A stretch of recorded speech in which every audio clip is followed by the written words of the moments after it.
Millionaire CEO follows janitor who took leftovers home every day, and what he saw broke his heart.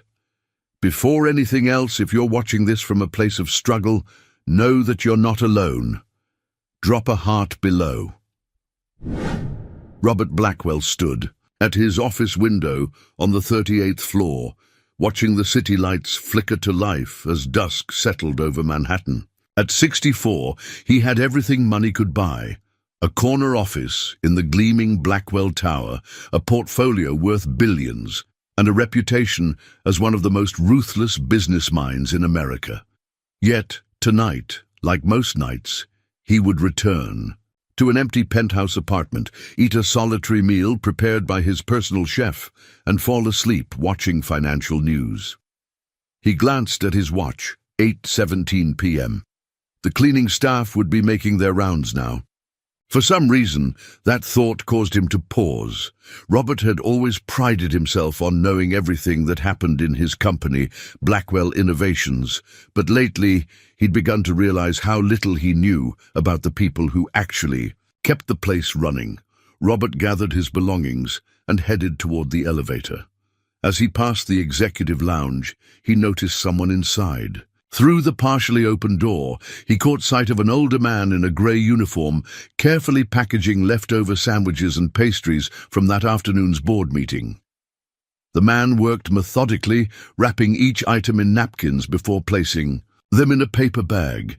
The janitor, Samuel Wilson, according to his name tag, glanced up and froze when he saw Robert standing in the doorway. "Mr. Blackwell, I'm sorry, sir. I was just cleaning up," Sam stammered, quickly closing the paper bag. Robert had seen this man before, always quietly moving through the building, invisible to most of the executives. He'd never given him much thought until last week when his assistant Michael had mentioned something curious. The cleaning guy on this floor, Sam, he takes home leftovers every single night, Michael had said.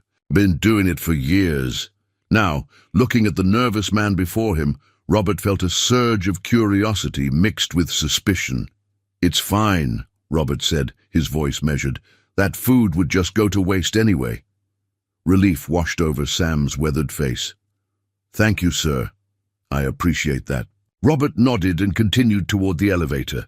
But something about the encounter lingered in his mind. Why would a man collect leftover food so methodically, night after night, for years? Was it just frugality? Or something else? The next morning, Robert found himself distracted during his executive meeting. As his CFO droned on about quarterly projections, Robert's thoughts kept returning to the janitor and that paper bag. "Michael," Robert called to his assistant after the meeting, "what do we know about Samuel Wilson?" Michael looked surprised. "The janitor? Not much, sir. He's been with the company about 15 years. Never missed a day, according to HR. Quiet. A guy keeps to himself, and the leftovers, he takes them every night, pretty much. Is there a problem, sir?" Robert waved the question away. "No, just curious." But curiosity was an unfamiliar sensation for Robert. He'd spent decades focused solely on the bottom line, on acquisitions and profits. People were resources, not puzzles to be solved. Yet for reasons he couldn't articulate, he found himself thinking about Sam throughout the day. That evening, Robert stayed late again. He watched from his office as Sam made his usual rounds, cleaning the executive floor with meticulous care. When Sam entered the conference room where that day's lunch had been served, Robert waited a few minutes, then followed. Once again, Sam was carefully packaging leftover food. This time, several gourmet sandwiches and a container of pasta salad. He worked with the precision of someone who had performed this ritual countless times. Robert cleared his throat, and Sam looked up, startled. "Mr. Blackwell, I didn't realize you were still here." "Why do you take the leftovers, Sam?" Robert asked, directly, surprising himself with the bluntness of the question. Sam's hands stilled. For a moment he seemed to consider a lie, then sighed. "It's a long story, sir. I've got time," Robert said, leaning against the doorframe. Sam looked down at the bag in his hands. "It's not for me," he said quietly. It's for my wife, Lisa." Something in Sam's voice, a mixture of love and deep sadness, caught Robert off guard. Before Sam could continue, his phone buzzed. He glanced at it and his face paled. "I'm sorry, Mr. Blackwell. I need to go. It's my wife. She needs me home now." Robert watched as Sam hurriedly gathered his things and rushed toward the service elevator, still clutching the paper bag of leftovers. That night, as Robert sat in his luxury car being driven home, he made a decision that would change the course of multiple lives. Tomorrow, he would follow Samuel Wilson and discover what was really happening with those leftover meals. Little did he know that what he would see would shatter the carefully constructed walls around his heart. The next evening, Robert dismissed his driver and took an unmarked company car from the executive garage. He felt ridiculous, a 64-year-old billionaire playing detective, but something about Sam Wilson's story had lodged in his mind like a splinter he couldn't remove. At 9:15 p.m., Sam emerged from the service entrance, paper bag in hand. He walked briskly to the subway station, and Robert followed at a distance. After a 30-minute ride to Queens, Sam exited and walked 5 blocks to a modest apartment building with peeling paint and a rusted fire escape. Robert watched from his car as Sam climbed the stairs to the 3rd floor. Through the thin curtains of apartment 3B, Robert could see Sam's silhouette moving about. He appeared to be arranging something on a table. Then another figure, smaller, seated, came into view. Sam leaned down, seemingly helping this person with something. Robert sat in his car for almost an hour, feeling increasingly uncomfortable with his surveillance. What was he doing here? This wasn't like him at all. Robert Blackwell didn't concern himself with the lives of employees, especially not maintenance staff, yet he couldn't shake the feeling that there was more to Sam's story, something that might explain why a man his age was still working night shifts, carefully collecting leftover food. The next morning, Robert called the head of human resources to his office. "Tell me about Samuel Wilson's benefits package," he demanded without preamble. Gloria Chen, his HR director for over a decade, raised an eyebrow. "Sam Wilson? The janitor?" "Yes. I want to know what healthcare coverage he has. Family situation." "Everything," Gloria tapped on her tablet. "Samuel Wilson, age 67, been with us 15 years. Basic healthcare package. Nothing extraordinary." She paused, scanning further. "His wife, Lisa Wilson, was removed from our insurance records about 8 years ago." "Removed? Why?" "According to our files, she has Medicare now. There's a note here about a serious medical condition, but the details aren't specified. Company policy doesn't require—" "Find out," Robert interrupted. "Get me a complete picture of their situation by end of day." That evening, Robert found himself standing in the hospital corridor of Queen's Memorial. Gloria's investigation had revealed that Lisa Wilson had been diagnosed with early-onset Alzheimer's at just 52. Now, at 60, she required specialized care that Medicare only partially covered. Robert's stomach tightened as he watched Sam shuffle into his wife's hospital room, still carrying that paper bag from Blackwell Tower. Through the partially open door, Robert could see a thin woman in the bed, her face brightening as Sam entered. "I brought your favorites today, sweetheart," Sam's voice carried into the hallway. "Those little sandwiches with the cucumber and cream cheese you love." "You're so good to me, Sammy." Lisa's voice was frail but warm. "Did you eat already?" "Of course I did," Sam lied smoothly, setting out the food for her.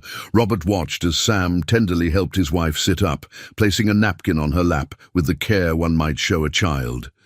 He cut the sandwiches into tiny pieces and patiently helped her eat, all while telling her about his day in an upbeat voice that belied the exhaustion evident in his stooped shoulders. Robert had seen enough. He retreated down the hallway, something unfamiliar and uncomfortable churning in his chest. Sam wasn't taking the food for himself. He was bringing it to his wife. pretending it was specially purchased for her, preserving her dignity while he himself likely went hungry. As Robert drove back to Manhattan, the image of Sam's gentle hands cutting those tiny sandwich pieces haunted him. When was the last time Robert had cared for anyone that way? Had he ever? His phone rang, displaying his CFO's name. Another acquisition opportunity had emerged, a struggling tech company ripe for dismantling. Normally, Robert would have felt the familiar rush of anticipation at such news. Instead, he found himself wondering how many Sams and Lisas would lose their health care if he gutted the company. "Mr. Blackwell, are you there?" His CFO's voice prodded. "I'll call you back," Robert said, ending the call abruptly. For the first time in decades, Robert Blackwell found himself questioning the foundation upon which he'd built his empire, and the man he'd become while building it. Robert spent a restless night, his thoughts continually returning to the Wilsons. By morning, he'd made a decision that surprised even himself. He found Sam in the supply closet on the executive floor, organizing cleaning products. "Mr. Wilson," Robert said, causing Sam to nearly drop the bottle in his hand. "I'd like to speak with you privately." Sam's face drained of color. "Sir, if this is about the food, it's not what you think," Robert assured him, leading the way to his office. Once inside, Robert gestured for Sam to sit, something that had never happened before. Sam perched anxiously on the edge of a chair worth more than his monthly salary. "I saw you at the hospital last night," Robert said directly. Sam's eyes widened. "You followed me?" "I did. And I'd like to help." Sam stared at him in disbelief. "Help? How?" "I want to pay for your wife's care, a private room, specialized treatment, whatever she needs." The silence that followed was heavy. Sam's weathered hands twisted in his lap. "Why would you do that?" he finally asked, suspicion evident in his voice. It was a fair question, one Robert wasn't entirely sure he could answer. He'd spent decades cultivating a reputation for ruthlessness, not charity. "Let's just say I've been rethinking some things," Robert replied. "Your dedication to your wife, it's admirable." Sam studied Robert's face, searching for the catch. "Mr. Blackwell, with all due respect, people like you don't just help people like me without wanting something in return." The words stung with their truth. "No strings attached," Robert insisted. "Consider it a long overdue bonus for your years of service." Sam stood abruptly. "I don't want charity, sir. Lisa and I have managed for 8 years. We'll keep managing." "Even if it's killing you both?" Robert challenged. "I've seen your personnel file, Sam. You haven't taken a sick day in 15 years. You're working yourself to death while your wife receives substandard care." Sam's jaw tightened. "It's not substandard.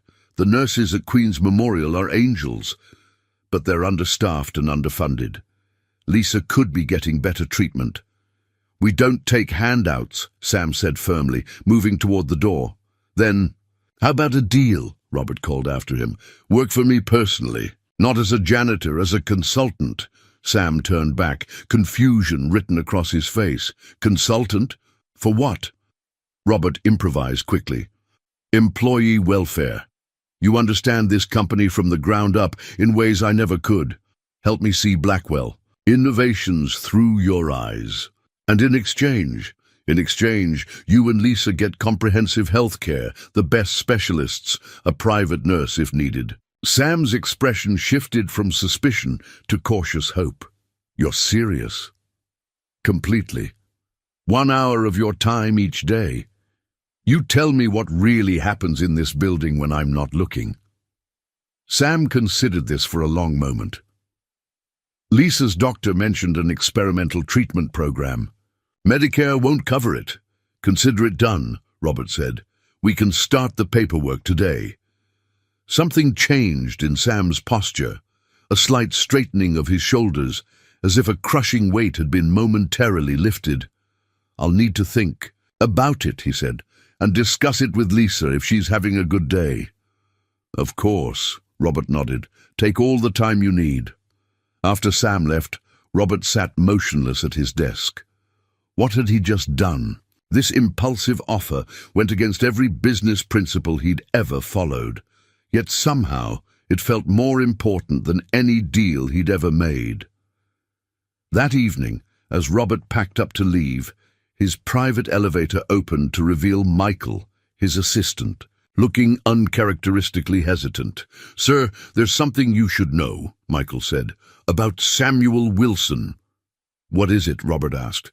"He used to be Dr. Wilson, a neurologist actually, gave it all up when his wife got sick."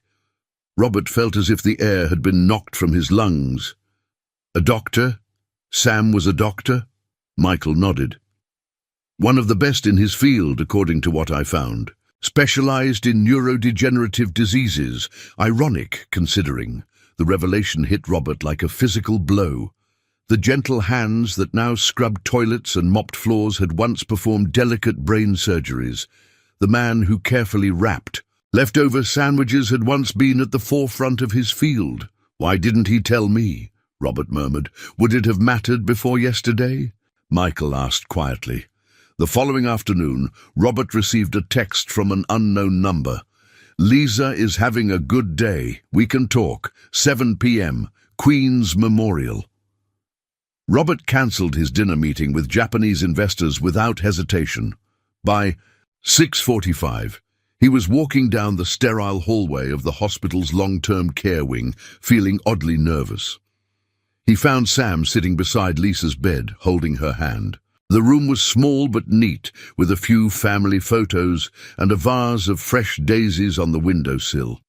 Lisa Wilson had once been beautiful. Robert could see that in the curves of her face, now thinned by illness. Her eyes lit up with curiosity. When Robert entered, "You must be Mr. Blackwell," she said, her voice stronger than he expected. "Sam told me about your unusual offer." Robert nodded, struck by the clarity in her gaze. "Mrs. Wilson, it's a pleasure to meet you." "It's Dr. Wilson, actually," she corrected with a gentle smile, "though I haven't practiced medicine in some time." Robert's surprise must have shown on his face. Sam sighed. "We both were. Lisa was a pediatric surgeon, that's how we met." "Two doctors," Robert said, pieces clicking into place. And now we're here." Lisa finished for him. "Life takes unexpected turns, doesn't it, Mr. Blackwell?" There was no bitterness in her voice, only a wistful acceptance that humbled Robert. He took the chair Sam offered him. "Michael told me you were a neurologist," Robert said to Sam. "He didn't mention that Lisa was a surgeon." "We had a good life," Sam said simply. "Great practices, a beautiful home in Connecticut. Then Lisa started forgetting things, small things at first, where she put her keys, appointments. I diagnosed myself," Lisa added with a sad smile. "Ordered my own tests, early onset Alzheimer's. I was 52. We sold everything," Sam continued.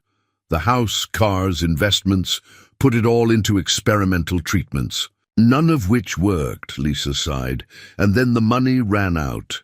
"Why didn't you ask for help?" Robert inquired.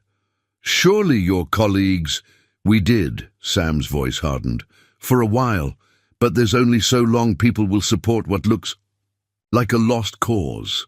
Lisa squeezed her husband's hand. "Sam gave up everything, his practice, our friends, his reputation, all to care for me.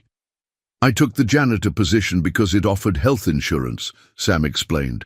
"And evening hours meant I could be with Lisa during the day, when she needs me most." Robert felt a profound shame wash over him.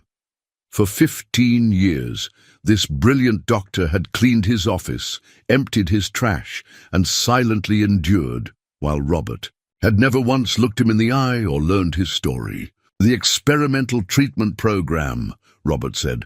"Tell me about it." Hope flickered across Sam's tired face.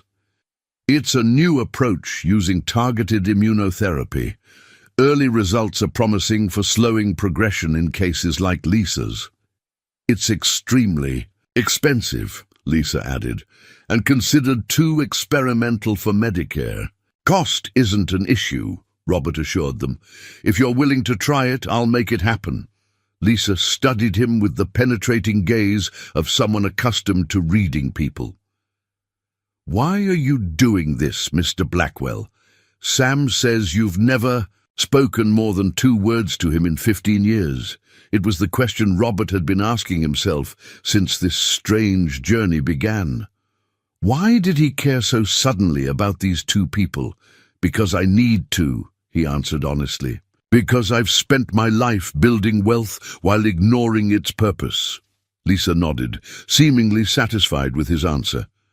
"Then we accept your help, Mr. Blackwell, and Sam will help you in return."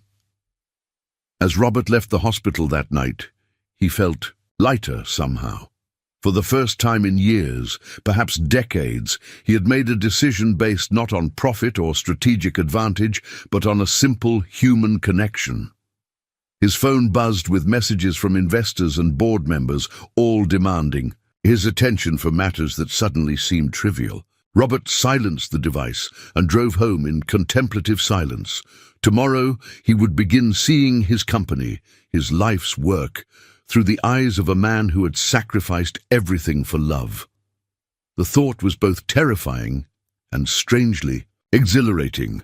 "What do you notice first when you enter this building each day?" Robert asked Sam.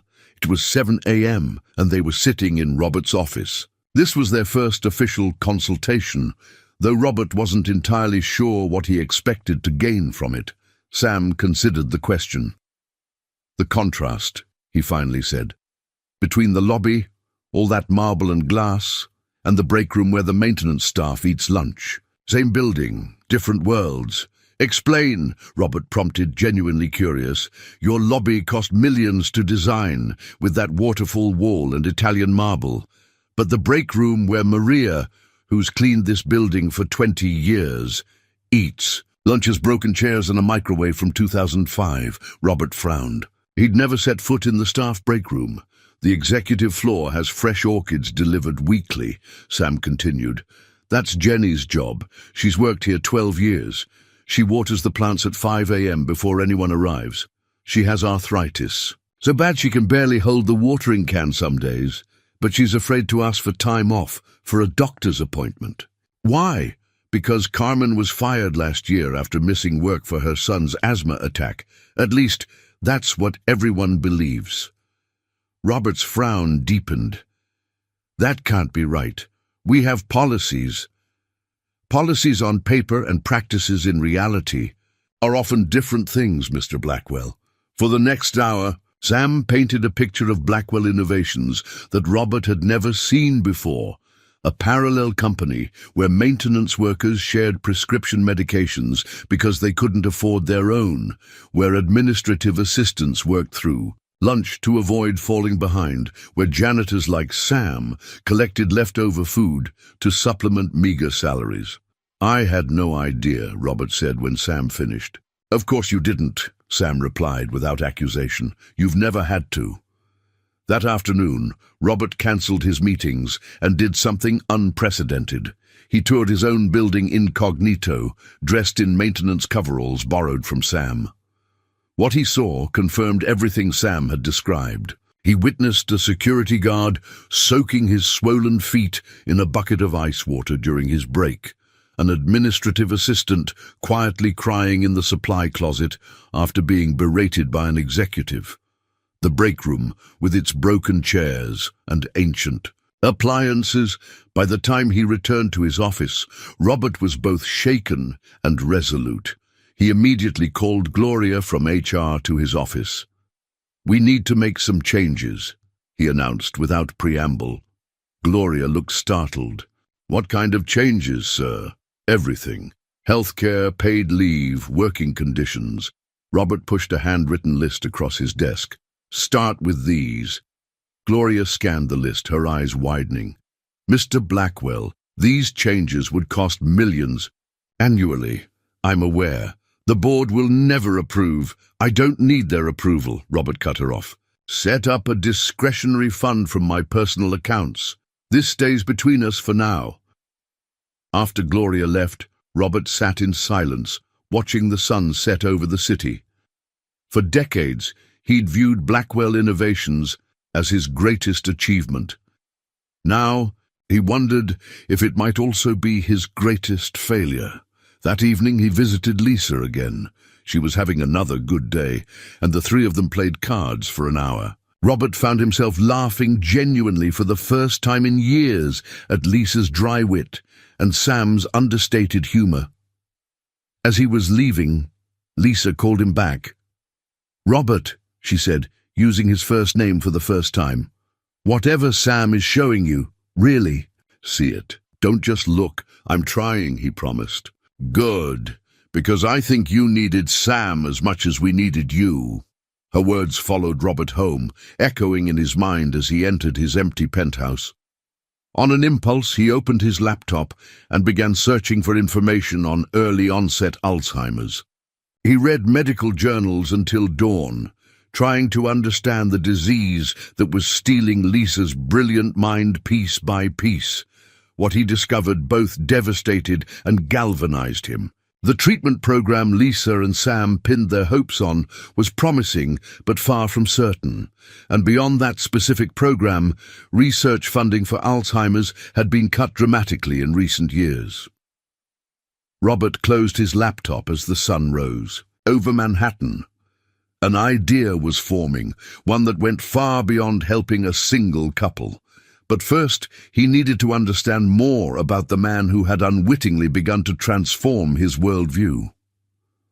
On Friday evening, Robert drove to Connecticut. Using information Michael had quietly gathered, he found himself parked outside a stunning colonial home in an exclusive neighborhood. The Wilsons' former residence, Michael had told him, sold at a significant loss 8 years ago to fund Lisa's initial treatments. Robert watched as a young family played on the sprawling lawn, new owners enjoying the life Sam and Lisa had. Lost. What must it have been like for Sam to give up this beautiful home, to trade surgical instruments for mops and buckets? His phone rang. It was Sam. Lisa's had a setback. Sam's voice was tight with worry.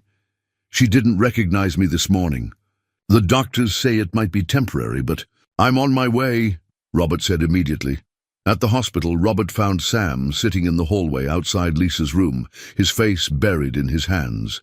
He looked up as Robert approached, revealing eyes red from crying. "They're running tests," Sam explained. She woke up confused, asking for her father, who's been dead for 20 years. Then she got frightened when I tried to calm her. Robert sat beside him, unsure what to say. How did one comfort a man watching his wife disappear before his eyes? "I've been reading about the disease," Robert finally offered. "About the treatment program." Sam nodded absently. "The Munich Protocol. It's showing promise in early trials." "I've made some calls," Robert continued. "Dr. Saunders at Mount Sinai has agreed to oversee Lisa's case, and I've arranged for her transfer to their neurology wing, where she can begin the treatment immediately."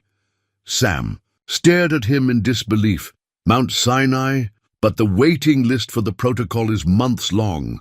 Robert didn't mention the sizable donation he'd made to secure Lisa's place. "It's done. They're expecting her on Monday." For a moment, Sam seemed unable to speak. Then, to Robert's shock, the proud man broke down, his shoulders shaking with silent sobs. Hesitantly, Robert placed a hand on Sam's back, feeling the bones of his spine through the thin fabric of his shirt. When had Sam last eaten a proper meal, taken a full night's sleep? "There's more," Robert said when Sam had composed himself. "I've arranged for you to take a leave of absence, with full pay and benefits, of course. But my job will be waiting when you're ready to return." "If you want to return," Sam looked at him sharply. "What does that mean?" Robert took a deep breath. "I visited your old home today in Connecticut." A flash of pain crossed Sam's face. "Why would you do that?" "Because I needed to understand what you've lost, what was taken from you." "Nothing was taken," Sam corrected firmly. "We made choices, difficult ones, but choices nonetheless." "Choices no one should have to make," Robert countered. You were one of the top neurologists in the country. Sam, your research on neural regeneration was groundbreaking. Sam's eyes widened. You've been investigating me. I have, Robert admitted, and I found something interesting. The foundation of your research, the theory you were developing before Lisa's diagnosis, it's being explored again. A team at Johns Hopkins is building on your work. Sam went very still. I wasn't aware. They're making progress, but they've hit obstacles. Obstacles you might have already solved had circumstances been different. The implication hung in the air between them. Sam stared at his hands, surgeon's hands, now calloused from years of manual labor. What exactly are you suggesting, Robert? It was the first time Sam had used his first name, and it felt like a small but significant shift in their relationship. I'm suggesting you have more to offer the world than cleaning services, Robert said carefully. I'm suggesting that perhaps there's a way to help Lisa and continue the work you were meant to do. A doctor emerged from Lisa's room before Sam could respond. Dr. Wilson, your wife is asking for you. She seems more lucid now. Sam rose immediately, then paused and turned back to Robert. This conversation isn't over. No, Robert agreed. It's just beginning.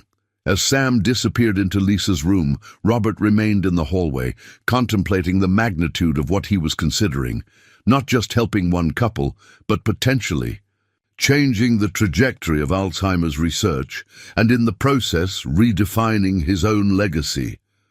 His phone buzzed with an incoming call from his board chairman. The quarterly meeting was approaching, and the board expected Robert to announce the acquisition of their struggling competitor. A move that would make Blackwell Innovations the largest tech corporation in the country, but would eliminate thousands of jobs. Robert silenced the call. For the first time in his career, he was questioning whether growth at any cost was truly success. Whether the empire he'd built was worth the price paid by people like Sam and Lisa Wilson. And in that sterile hospital hallway, a new vision began to take shape in Robert Blackwell's mind, one that might redeem both a forgotten doctor and a lonely billionaire. The Mount Sinai Neurology Wing gleamed with state-of-the-art technology. Lisa's new private room overlooked Central Park, a stark contrast to the dingy view of a parking lot at Queen's Memorial. This is too much, Sam murmured, as he arranged Lisa's few personal items, the photo of their wedding day, her favorite cardigan, the worn paperback of poetry she still read on her good days. It's not enough, Robert countered, watching as Lisa slept peacefully after her first treatment under the Munich Protocol. Not after what you've been through. A week had passed since Robert's revelation about Sam's research being continued at Johns Hopkins. Neither man had brought it up again, but the possibility hung between them like an unfinished sentence. Dr. Catherine Saunders entered, tablet in hand.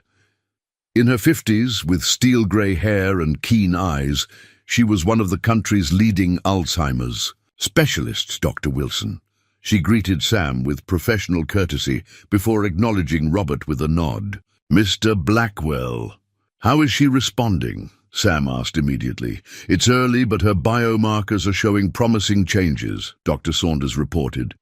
The targeted immunotherapy is reducing amyloid plaque formation exactly as we'd hoped. Relief washed over Sam's face. For the first time since Robert had met him, he looked his age, not older. There's something else, Dr. Saunders continued, her expression carefully neutral. I've been reviewing your research from Johns Hopkins, Dr. Wilson. Your work on neural regeneration pathways was ahead of its time. Sam stiffened. That was a lifetime ago, perhaps, but science doesn't forget, she replied. The team at Johns Hopkins has reached an impasse on the very problem you were addressing when you left the field. Sam's gaze drifted to Lisa. I made my choice. What if you didn't have to choose? Robert interjected. Both doctors turned to him in surprise. What if you could continue your research and ensure Lisa gets the best care possible? I don't understand, Sam said cautiously. Robert had spent the past week preparing for this moment. I'm establishing a new research center at Blackwell Innovations, focused exclusively on neurodegenerative diseases, with particular emphasis on early-onset Alzheimer's. Dr. Saunders couldn't hide her shock. That's a significant undertaking. Initial funding will be $200 million, Robert continued calmly. With more to follow, based on progress. Sam's face had gone pale. And you want me to lead it, Robert finished for him, as scientific director. The silence that followed was profound. Sam looked from Robert to his sleeping wife and back again, a war of emotions playing across his features. You haven't been in a lab for 8 years, Dr. Saunders said gently. The field has advanced. I'm aware, Sam replied, a hint of steel entering his voice. I've read every journal article published in the field since I left, between night shifts, on lunch breaks, whenever I could. Robert felt a surge of admiration for this man, who had refused to abandon his passion even when circumstances had forced him from his calling. You kept up with the research, Robert realized aloud, all this time. Of course I did, Sam said simply. Just because I couldn't practice doesn't mean I stopped caring about finding a cure. Dr. Saunders was looking at Sam with newfound respect. The Hopkins team would benefit enormously from collaboration with someone who understands the foundational theories as you do. And Lisa, Sam asked, his priority unchanged, would continue her treatment here with Dr. Saunders, Robert assured him.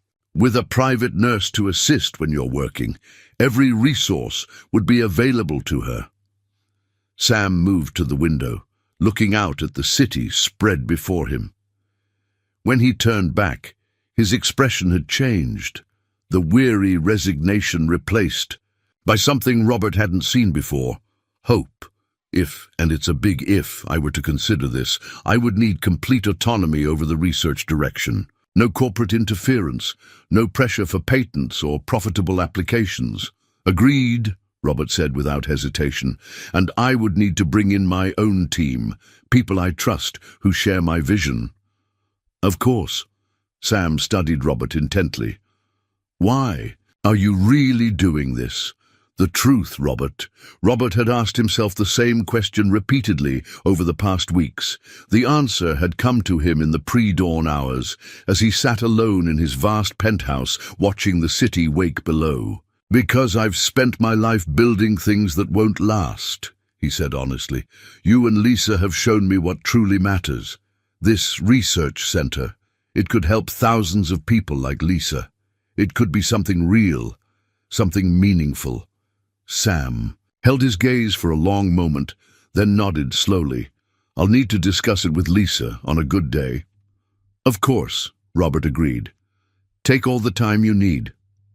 As Robert left the hospital, his phone rang. It was his board chairman again, insistent that they discuss the pending acquisition. This time, Robert answered. We need to talk, he said firmly. There's been a change of plans. Have you lost your mind? Harold Vance, chairman of the Blackwell Innovations Board, glared at Robert across the conference table. $200 million for an Alzheimer's research center. That's not our business. The emergency board meeting had been contentious from the start. Robert had just announced his plan to establish the Wilson Center for Neurological Research and to halt the acquisition of their struggling competitor, TechCore. Our business is innovation, Robert replied calmly. This represents the ultimate innovation, extending and improving human cognitive function. Our shareholders expect the TechCore acquisition, Meredith Chen, the CFO, interjected. The stock will plummet when they learn we've abandoned it. Temporarily, Robert clarified. I'm proposing we delay, not cancel. TechCore isn't going anywhere. Harold's face had grown increasingly red. And this janitor you want to put in charge, Dr. Samuel Wilson, Robert corrected sharply, was one of the foremost neurologists in the country before personal circumstances intervened. His research laid the groundwork for the Munich Protocol that's showing such promise. The board members exchanged skeptical glances. These were people Robert had personally selected over the years, hard-driving executives who prioritized growth and profit above all else. People like the man he'd been just weeks ago. Even if that's true, Harold pressed, he's been out of the field for nearly a decade. Why not hire someone current, someone with an established reputation? Because Sam Wilson has something no one else has, Robert answered, a personal stake in finding a cure. That kind of motivation can't be bought. The discussion continued for hours. By the end, Robert had secured a compromise. The research center would proceed, but with a reduced initial budget of $50 million. The tech core acquisition would be delayed by 6 months to assess the viability of the new venture. It wasn't the unqualified victory Robert had hoped for, but it was enough to begin. As the board members filed out, Harold lingered behind. "I've known you for 30 years, Robert," he said quietly. "Never once have you put anything above this company's growth. What's really going on here?" Robert considered deflecting, but decided on honesty. "I'm 64 years old, Harold. I've spent my life accumulating wealth I can't possibly spend and power that hasn't made me happy. Maybe it's time I built something that matters beyond quarterly reports." Harold studied him with narrowed eyes. "This janitor, Wilson, he must have some hold over you. Blackmail? Threats?" The suggestion was so absurd that Robert actually laughed. "Sam Wilson is the most honorable man I've ever met. He gave up everything to care for his wife. How many of us can say we'd do the same? So this is about guilt," Harold concluded. "You're atoning for your sins by playing philanthropist." "Maybe I am," Robert acknowledged. "Is that so wrong?" Harold shook his head. "It's dangerous, Robert, for you and for this company. The board went along today out of respect for your track record, but they'll be watching closely. One misstep, and they'll move to protect the company, even from its founder." The warning was clear. Robert had bought time, nothing more. That evening, he visited the Wilsons at Mount Sinai. Lisa was having one of her good days, alert, engaged, her wit still, razor-sharp despite the disease eroding her memories. "So you're causing trouble in the boardroom on our account," she said, her eyes twinkling. "Sam told me all about your grand plans." Robert smiled. Some resistance was expected. "And you're prepared for it to get worse?" Sam asked, perceptive. "As always." Robert nodded. "The board sees this as a distraction, a personal project without strategic value." "Isn't it?" Lisa challenged gently. "You barely knew us a month ago." "That's true," Robert admitted. "But what began as, I'm not sure what, curiosity, guilt, has become something more. I believe in what we're trying to do here." Lisa reached for his hand, her grip surprisingly strong. "Then fight for it, Robert. God knows we've been fighting long enough. It's about time we had reinforcements." As Robert drove home that night, Harold's warning echoed in his mind. He was risking much, his company, his legacy, the trust of the board, for people who had been strangers just weeks ago. Yet for the first time in decades, Robert felt truly alive. The challenge energized him in ways that business acquisitions and profit margins never had. The buzzing of his phone interrupted his thoughts. It was Michael, his assistant. "Sir, there's something you need to know." Michael's voice was tense. "Harold Vance has called an unofficial board meeting at his home tomorrow night."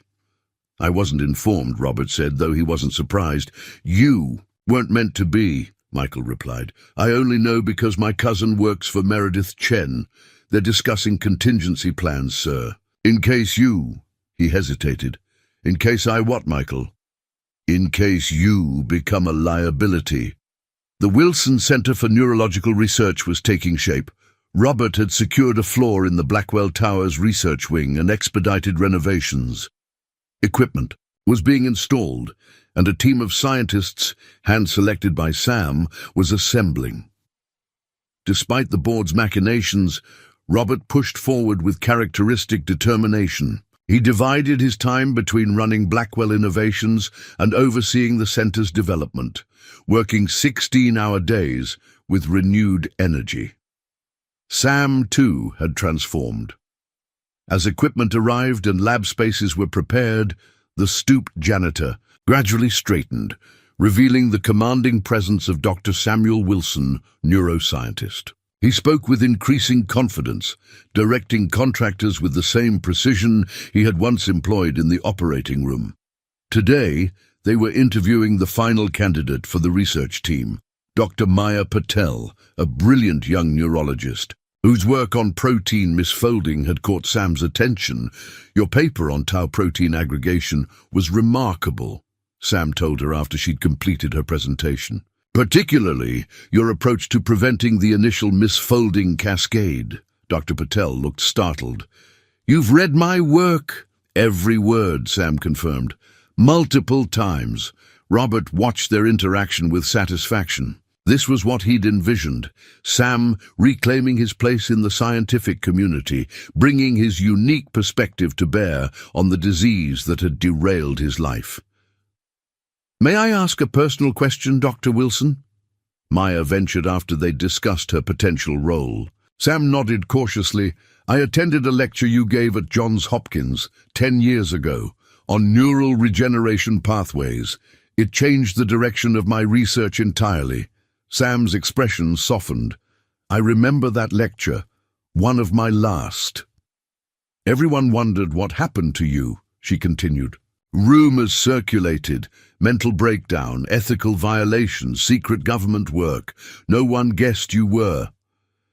"Cleaning floors?" Sam finished for her with a wry smile. "Life takes unexpected turns, Dr. Patel."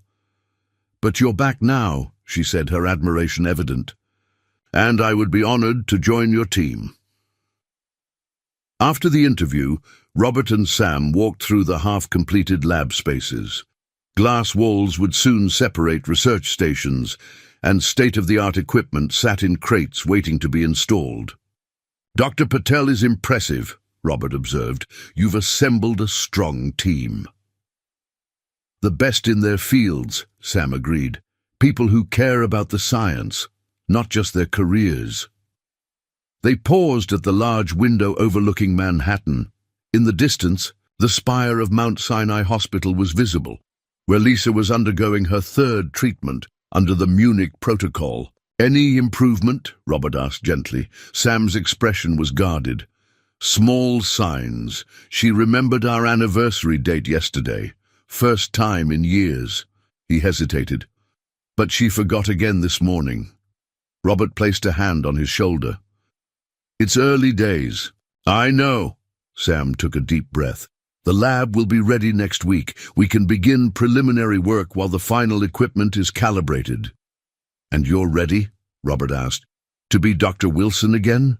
Sam smiled faintly. "I never stopped being Dr. Wilson. I just lost access to the tools of my trade for a while."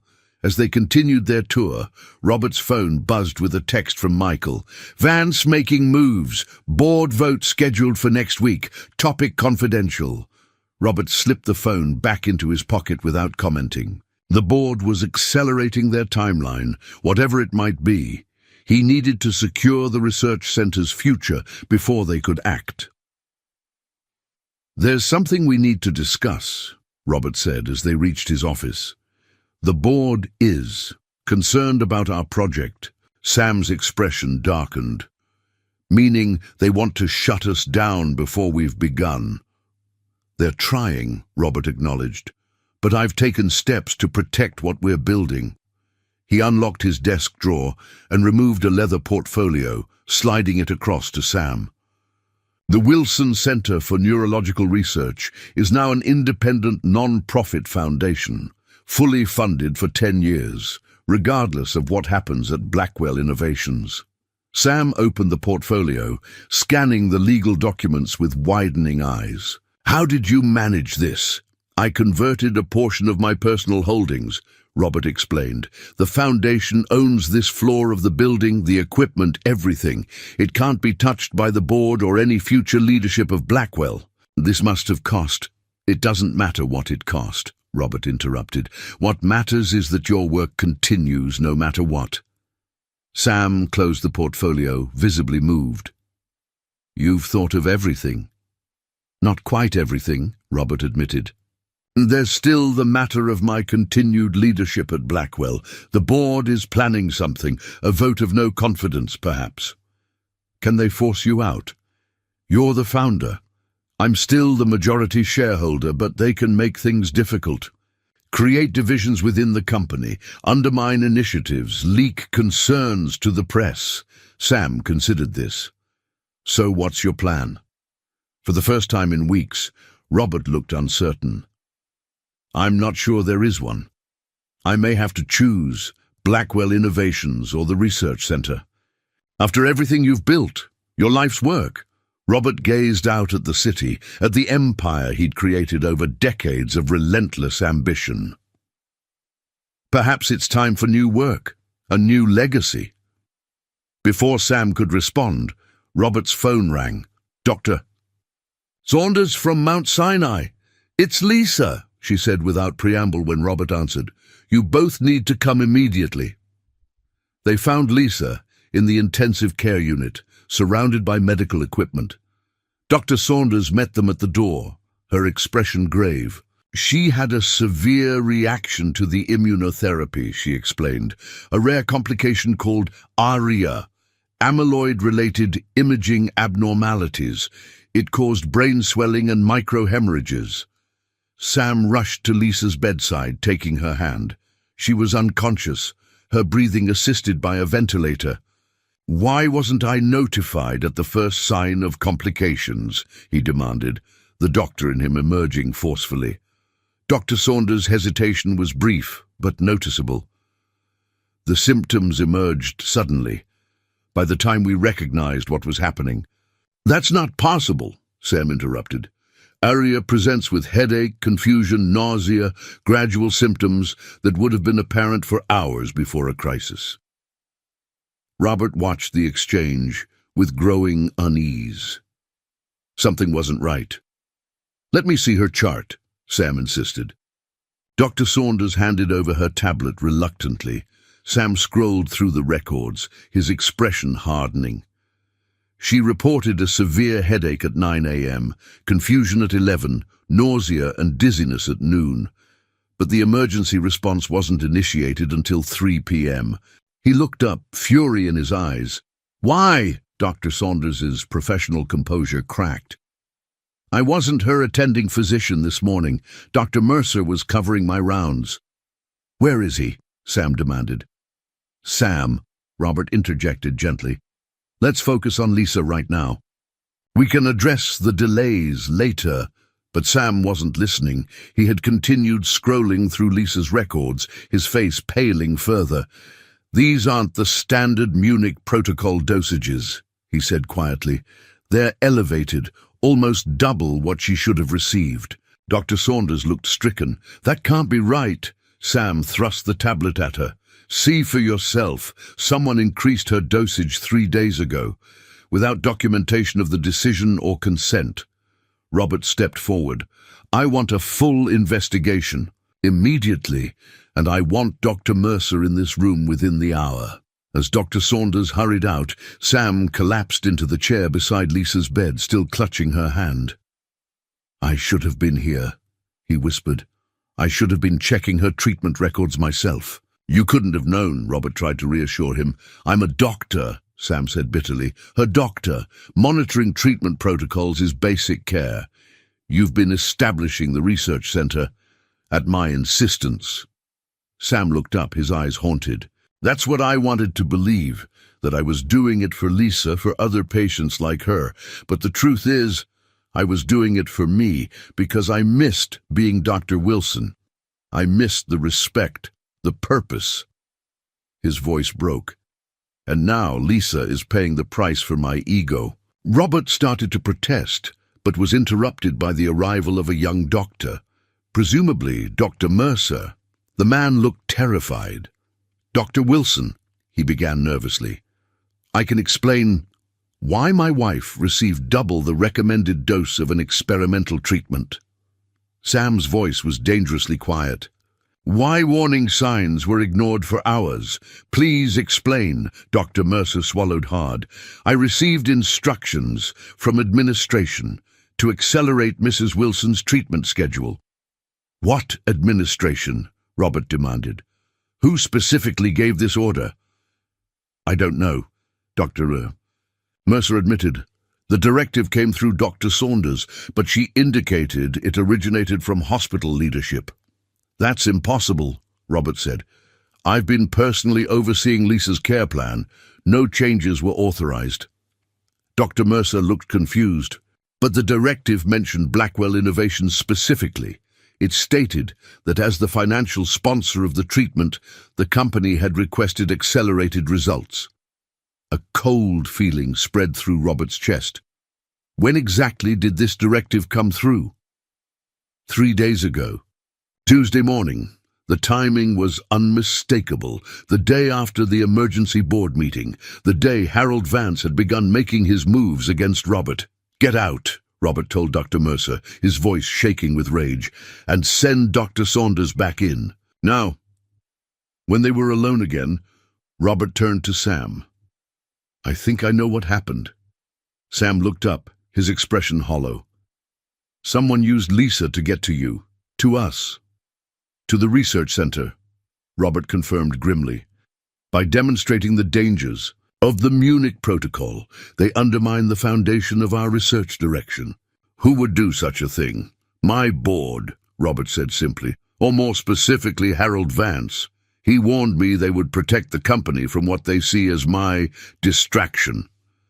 Sam's face transformed as understanding dawned. "They deliberately harmed my wife to sabotage our work?" "To sabotage me," Robert corrected. "Lisa was just collateral damage." The quiet that followed was deafening. In that silence, something fundamental shifted between the two men. What had begun as an unlikely alliance born of curiosity and compassion crystallized into something stronger, a shared purpose forged in righteous anger. "What happens now?" Sam finally asked. Robert's expression hardened. "Now we fight back." "This is a copy of the directive authorizing Lisa's treatment changes." Robert slid the document across the conference table toward Harold Vance. "Note the Blackwell Innovations letterhead." The forged signature. Harold barely glanced at it. "I don't know what you're talking about." "Let me refresh your memory," Robert continued, his voice deadly calm. "You conspired with someone at Mount Sinai, likely on the board of directors, given the level of cooperation, to sabotage Lisa Wilson's treatment, to discredit me and the research center." The emergency board meeting had been called by Robert himself, catching Harold and his allies off guard.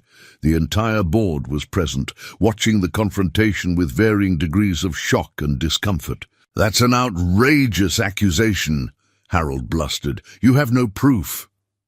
"Actually, I do." Robert nodded to Michael, who distributed folders to each board member.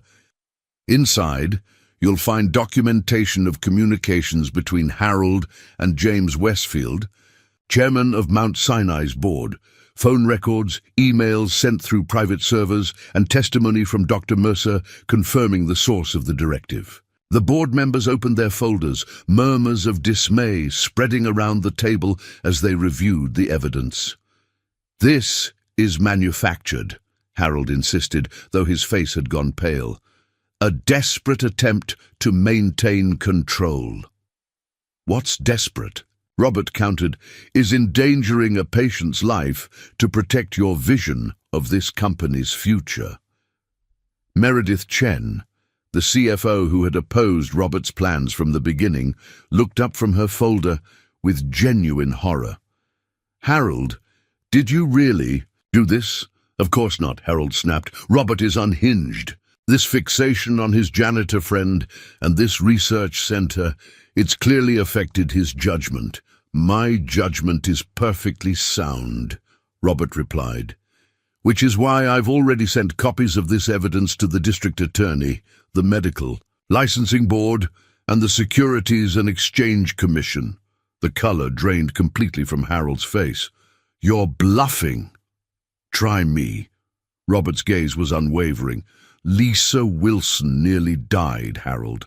A brilliant surgeon with early-onset Alzheimer's was deliberately given an improper dosage of experimental medication to serve your corporate agenda. How do you think that will play in court, in the press? The silence that followed was absolute. The other board members shifted uncomfortably, distancing themselves physically and metaphorically from Harold. What do you want? Harold finally asked, his voice barely audible. Your resignation, effective immediately. Robert's tone left no room for negotiation. And your public support for the Wilson Center for Neurological Research. You can't be serious.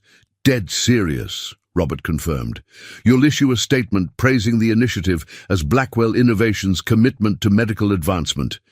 You'll endorse the original $200 million funding allocation, and you'll make a personal donation of $20 million to Lisa Wilson's care. Harold's face contorted with rage. That's extortion. No, Robert corrected coldly. It's justice, the bare minimum of justice for what you've done.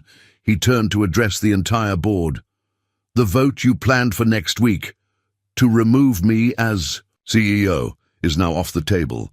Instead, we'll be voting on a new direction for Blackwell Innovations, one that balances profit with purpose. What does that mean exactly? Meredith asked cautiously. It means we'll still pursue growth and innovation, but not at any cost, Robert explained. The Wilson Center is just the beginning. I'm proposing we allocate 15% of our annual profits to addressing critical societal needs through technological advancement. The board members exchanged glances, some skeptical, others intrigued. You're asking for a fundamental shift in our corporate identity, one director noted. I'm asking for a better legacy, Robert corrected. For all of us. He stood, signaling the end of the meeting. You have 24 hours to consider your positions. Those who can't embrace this new vision should prepare to step down alongside Harold. As the board members filed out, some already huddled in whispered conversations, Harold remained seated, staring at the evidence before him. You won't get away with this, he said when they were alone. You've made powerful enemies. I've been making powerful enemies my entire career, Robert replied calmly. The difference is, now I'm fighting for something that matters.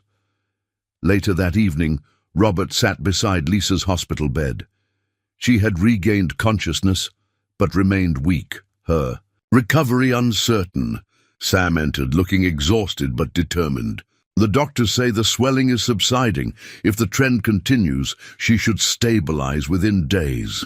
That's good news, Robert said sincerely. Sam took the seat opposite him, Lisa's hand cradled gently between his own. I heard about the board meeting. Michael told me what happened. Harold will resign, Robert confirmed. The others will fall in line. At what cost to you? Robert considered the question. Probably some high-profile departures, short-term stock volatility, nothing that can't be managed. Sam studied him thoughtfully. You're different from the man I used to clean up after. The one who wouldn't even look at me in the hallway. I hope so, Robert said quietly. Why? Sam asked. Why did you follow me that night? Why did any of this matter to you? It was a question Robert had asked himself repeatedly over the past weeks. The answer had evolved, becoming clearer with each passing day.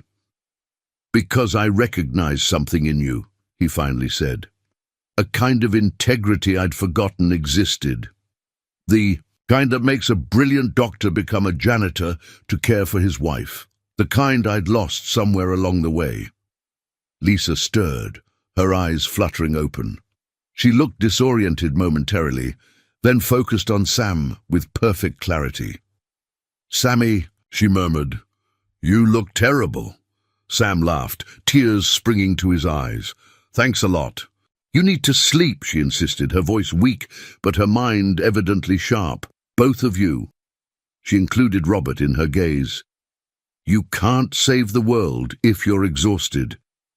"We're not trying to save the world," Sam told her. "Just you." Lisa smiled faintly. "I'm not the only one with Alzheimer's, Sam. Never was." She squeezed his hand. "It's time to be Dr. Wilson again, for everyone who needs you." As Robert watched their exchange, he felt a profound sense of purpose settle over him. The Wilson Center would proceed as planned. Lisa would continue her treatment under proper supervision, and Blackwell Innovations would pioneer a new model of corporate responsibility. The battle with the board had been won, but Robert knew the war was just beginning. Changing an entire corporate culture and his own reputation as a ruthless businessman would be the work of years, not days. But for the first time in decades, Robert Blackwell was thinking beyond quarterly reports and annual profits. He was thinking about legacy, not of wealth or power, but of meaningful change. His phone buzzed with a news alert. "Breaking, Blackwell Innovations announces major initiative in medical research." The story was already leaking. By morning, it would be everywhere. Robert silenced his phone and returned his attention to Sam and Lisa, the unlikely catalysts for his transformation. Whatever challenges lay ahead, they would face them together. The janitor, the forgotten doctor, the patient, and the billionaire, bound by circumstance and choice into something none of them could have imagined just months before. The true test, however, was yet to come. 5 years later, the Wilson Center for Neurological Research occupied its own building now, a gleaming glass structure adjacent to Blackwell Tower. On its rooftop garden, amid blooming planters and comfortable seating areas, Robert Blackwell stood beside Sam Wilson, both men gazing out at the Manhattan skyline.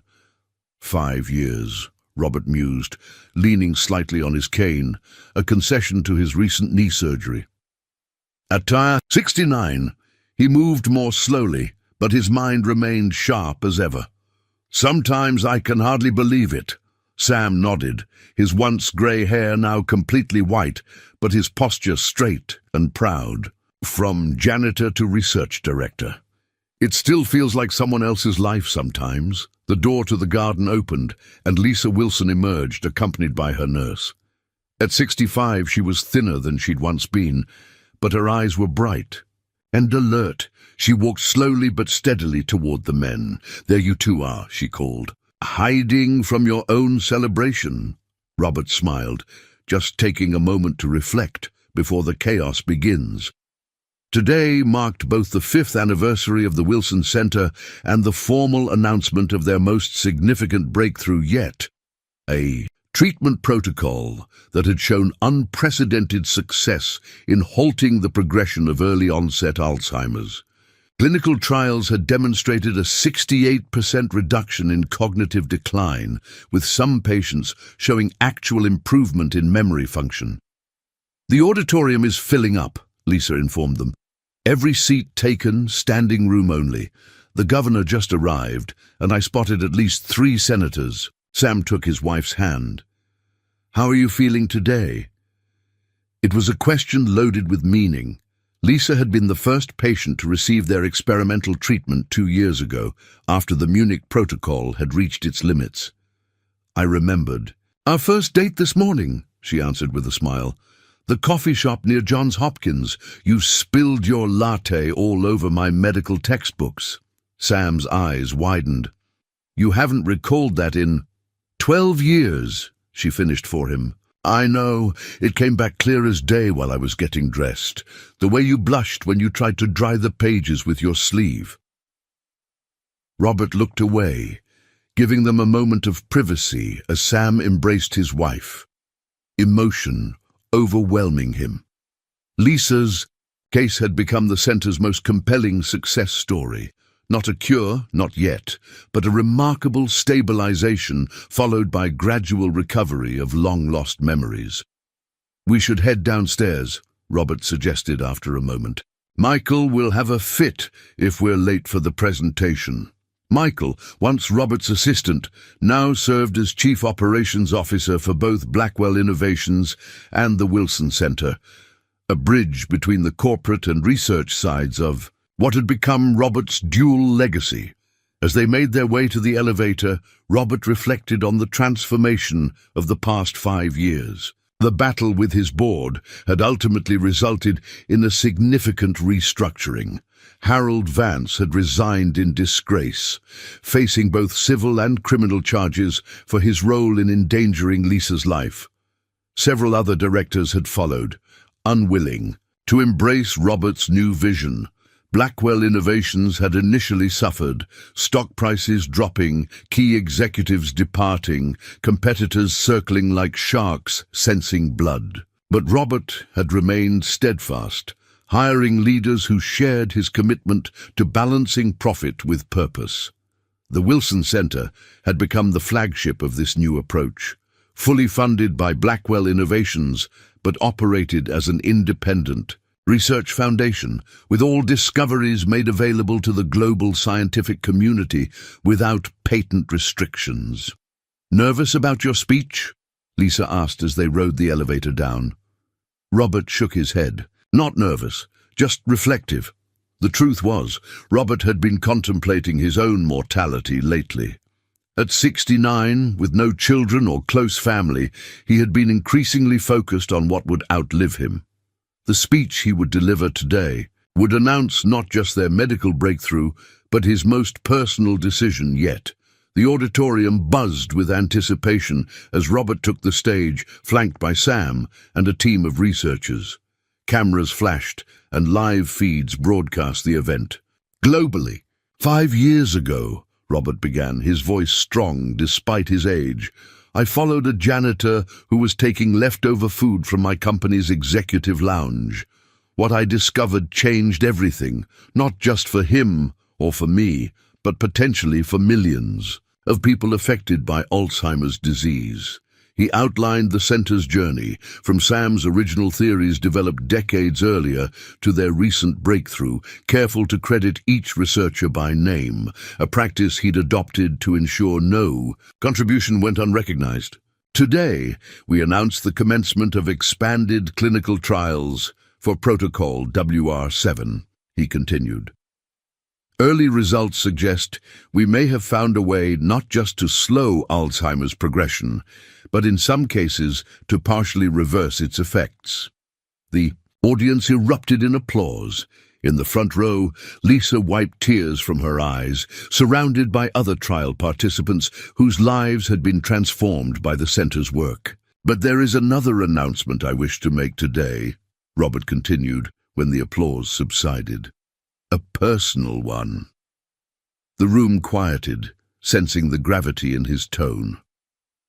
"When I began this journey, I was motivated partly by curiosity, partly by guilt, and partly by a desperate need to find meaning in my life beyond accumulating wealth. What I found through my friendship with Sam and Lisa Wilson was something I never expected: a family."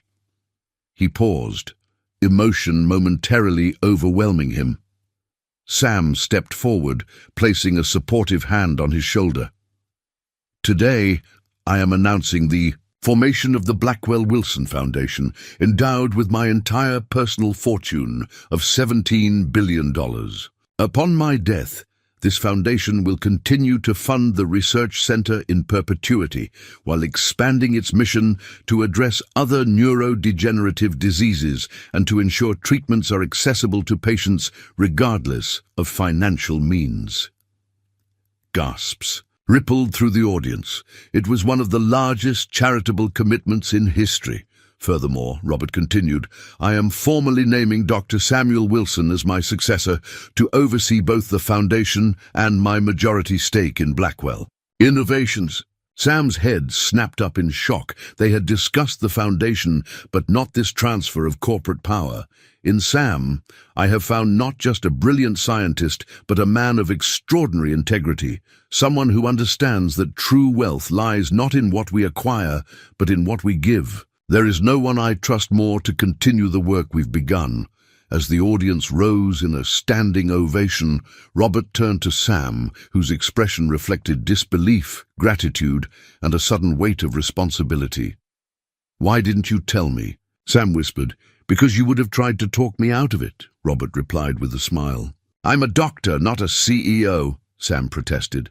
"You're both," Robert countered, "and more importantly, you understand what matters. You always have." Later, as the celebration continued around them, Robert found himself alone with Lisa in a quiet corner. "Of the reception. You've given Sam quite a burden," she observed, her medical training still evident in her perceptive analysis. "I've given him a purpose beyond the lab," Robert corrected gently. "One that will outlast both of us." Lisa studied him with the clarity that still came and went in her condition. "You followed him that night because you were lonely," she said suddenly. "Not just curious, desperately lonely." Robert didn't deny it. "I had everything and nothing. And now?" He glanced across the room, where Sam was deep in conversation with the governor, already advocating for increased state funding for Alzheimer's care. "Now I have what matters," Robert said simply. "Purpose, connection, the knowledge that something good will outlive me." Lisa took his hand, her surgeon's fingers now gnarled with age but still strong. "From one doctor to another, your prognosis is excellent," Robert laughed, squeezing her hand in return. "Coming from you, that means everything." As the evening wound down, Robert found himself back on the rooftop garden, watching the city lights twinkle in the darkness. Sam joined him, 2 glasses of champagne in hand. "To new beginnings," Sam offered, handing Robert a glass. "And unexpected friendships," Robert added. They stood in comfortable silence, 2 men from vastly different worlds, brought together by chance and choice. "We've got a long way to go," Sam finally said. "The treatment isn't a cure, not yet. But it's hope," Robert replied. "Real hope, for the first time." Below them, the Wilson Center glowed with light as researchers continued their work into the night, and in hospitals across the city, patients and families were hearing the news of the breakthrough, feeling that same precious commodity, hope, perhaps for the first time in years. Robert Blackwell, once known only for his wealth and ruthless business tactics, had found a different legacy, not in the tower that bore his name, but in the lives that would be changed by what he, Sam, and Lisa had built together. It had begun with a paper bag of leftover food and a simple act of curiosity. It would continue long after all of them were gone, a legacy of compassion, purpose, and healing that no fortune could measure.